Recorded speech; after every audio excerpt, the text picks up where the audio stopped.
Sejarah memang harus banyak tafsir. Sejarah tidak tafsir tunggal. Selama ini yang saya geluti memang tidak jauh-jauh dari budaya, bagaimana mengembangkan budaya membaca dan menulis.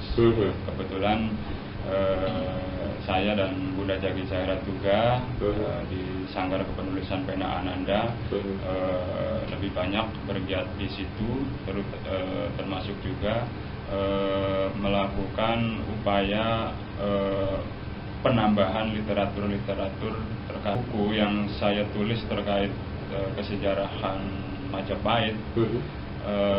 Yang terbaru ya buku Girindra Bararaja Tumapel Majapahit. Ini buku tafsir sejarah terbaru Tumapel Majapahit. Ya.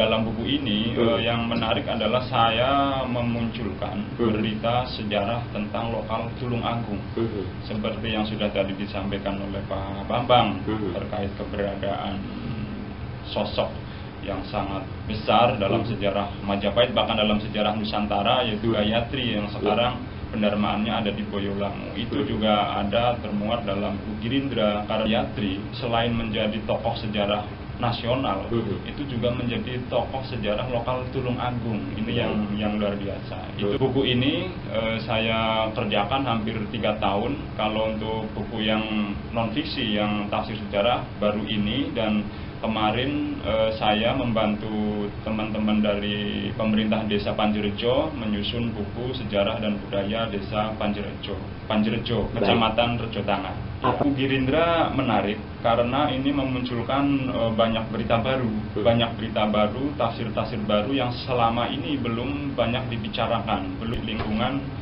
akademisi sejarah. Ini menarik. Kemudian buku Girindra terutama dalam kaitannya dengan kesejarahan Tulungagung, ini menariknya karena dalam buku ini memunculkan berita-berita sejarah Tulungagung yang selama ini belum banyak dibahas. Kalau dalam buku Babat Tulungagung yang banyak membahas Tulungagung zaman Mataram Islam, zaman era Surontani ke sini, tapi bagaimana Tulungagung zaman Mojopahit, bagaimana Tulungagung zaman Singosari sampai ke belakang zaman Medang Mataram tidak banyak dibicarakan. Karena apa? Karena memang masih banyak sumber-sumber sejarah, peninggalan-peninggalan sejarah yang belum selesai dikaji. Salah satu contoh saja, saya menampilkan tentang betapa di Tulungagung itu menjadi tempat yang istimewa dalam prasasti. Misalnya dalam prasasti Waringin Pitu tahun 1447 yang dikeluarkan Raja Kertawijaya, ternyata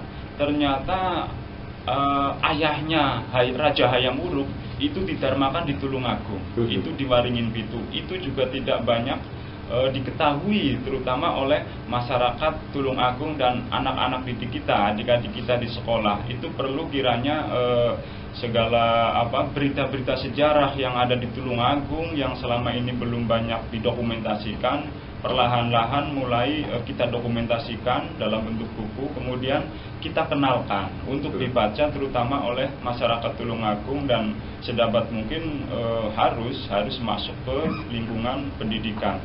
Karena dalam buku Girindra sebenarnya salah satu upaya kecil saya bagaimana mengenalkan esensi lokal Tulungagung dalam bidang sejarah ke masyarakat Tulungagung, terutama ke generasi muda sekarang. Oleh karena itu dalam penulisan buku Girindra saya kemas agak-agak ringan. Tidak banyak istilah-istilah yang daki-daki. Saya melakukan penulisan dengan pendekatan sastra.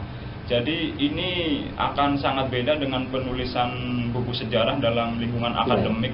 Kedekatan masyarakat sekarang dengan sosial media itu sudah seperti apa? Antara buku dan sosial media ini menanggapinya seperti apa?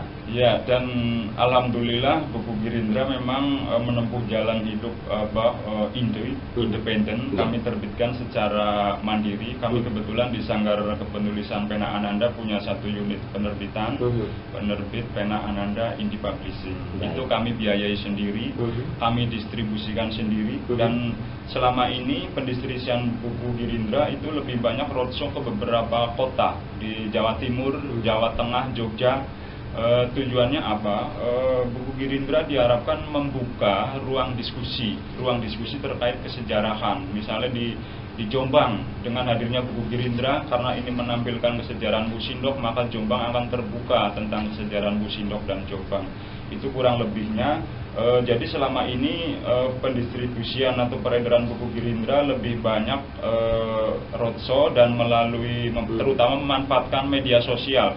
Buku Girindra sampai sekarang masih menjadi bahan diskusi yang panas di beberapa grup di media sosial di Facebook, seperti grup Majapahit yang kami ikuti, juga Pak Bambang juga mengikuti, dan ada beberapa grup di Facebook lainnya. Dan memang peredaran terbesar buku Girindra itu melalui media sosial, dan buku ini beredar seluruh Nusantara. Ada yang dari Nusa Tenggara Timur, dari Riau, dari Aceh, dari Kalimantan, dan terutama dari Jawa. Untuk Tulung Agung sendiri, alhamdulillah ada beberapa instansi pemerintah yang tertarik dan penasaran dengan buku Girindra. Ya, dulu juga sempat dikompori oleh Pak Bambang ini. Tulung Agung harus baca buku Girindra. Setelah itu ada satu instansi datang memborong buku Girindra sebagai paling tidak, karena di sini memunculkan berita tentang Tulung Agung. Jadi buku Girindra kemarin kami cetak pertama itu 500, dan alhamdulillah ini sekarang sudah mau habis. Hanya akan kami tulis lagi buku Girindra jilid kedua, tapi nunggu nanti terbit novel saya. Saya sedang menunggu terbitnya novel trilogi saya, yang seri pertama, dan yang kemudian kami dari penerbit Pena Ananda berpikir bagaimana agar generasi muda terutama di Tulung Agung itu tidak bosan ketika disodori berita sejarah tentang Tulung Agung. Pertama sudah kami lakukan langkah melalui gaya pendekatan sastra ketika menulis buku Girindra. Kemudian yang kami lakukan juga memang harus melalui berbagai cara, diantaranya adalah melalui penulisan fiksi. Kita mendekatkan berita-berita sejarah, seni budaya dan kearifan lokal melalui pendekatan fiksi. Dengan kemasan-kemasan. Iya, dengan penulisan cerpen, novel atau puisi. Dan yang sudah saya lakukan itu adalah penulisan novel berbasis sejarah. Kemudian ada satu lagi yang menarik, Mas Faisal. Kemarin ada seorang guru SD akan mengikuti lomba bercerita dengan tema sejarah Tulung Agung. Kita ketahui selama ini kita akan sulit mencari referensi cerita yang berbasis sejarah Tulung Agung, karena yang kita temui sekarang adalah cerita-cerita rakyat atau cerita-cerita tentang Tulung Agung yang lebih mengadopsi dari babat dan naskah ketoprak. Tapi bagaimana cerita yang bersumber dari fakta sejarah itu dikemas menjadi sebuah cerita, itu tidak ada literaturnya. Kita sangat miskin dengan literatur lokal. Kemudian dalam waktu 1 hari saya mengadopsi buku dari sejarah dan budaya Desa Panjerjo, di mana dalam buku itu menceritakan anugerah dari Raja Kertajaya kepada Desa Panjerjo hingga pada tanggal 21 April 1200 Masehi Desa Panjerjo di Rejo Tangan ditetapkan sebagai daerah Sima Perdikan. Itu saya adopsi dalam bentuk cerita semacam cerpen. Mudah-mudahan ini memantik kita semua bagaimana kita untuk mengembangkan gaya penulisan baik terutama fiksi, tapi berbasis sejarah lokal Tulung Agung. Baik, pernah mungkin budaya lokal Tulung Agung dimasukkan dalam kurikulum sekolah-sekolah di Tulung Agung? Sangat mungkin.